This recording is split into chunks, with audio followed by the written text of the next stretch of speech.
Bonjour à toutes et à tous, je suis extrêmement fier de lancer effectivement cette semaine sur la France en transition. L'agenda 2030, ceux qui nous écoutent le connaissent et vous l'avez rappelé, Éloi, c'est notre feuille de route commune pour un monde meilleur, un monde plus solidaire, un monde plus juste. Nous sommes dans une année qui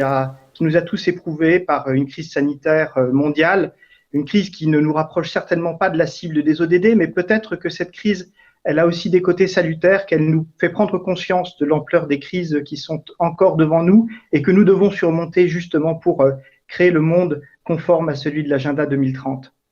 Alors cette crise, la France réagit en mettant en place un plan de relance, vous le savez, 100 milliards d'euros annoncés par le Premier ministre.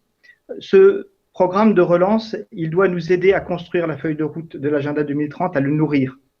Il y aura 3 volets dans ce plan de relance qui sont des volets absolument complémentaires. La transition écologique, la préparation de l'avenir avec la résilience de notre économie, notamment sur le plan de la relocalisation des emplois, et puis un effort de cohésion sociale et territoriale avec en particulier un effort de formation, c'est-à-dire d'investissement dans la jeunesse et la connaissance. Alors c'est dans ce contexte très particulier, à la fois de l'agenda 2030 et de son anniversaire, de la crise et de la relance, que nous avons imaginé cette mobilisation toute cette semaine autour de la France en transition, 5 jours, 5 thèmes autour des axes de la feuille de route. Aujourd'hui, nous commençons, je crois que c'était une évidence, nous commençons par la résilience sanitaire qui illustre à quel point tout est lié, les problèmes sanitaires, les problèmes sociaux, les problèmes économiques et les problèmes de la planète. Alors, nous allons mettre cette semaine sous l'angle de l'énergie, de l'enthousiasme, des solutions, car les acteurs en mettent en œuvre et il faut les multiplier, les faire croître, les embellir pour trouver des réponses.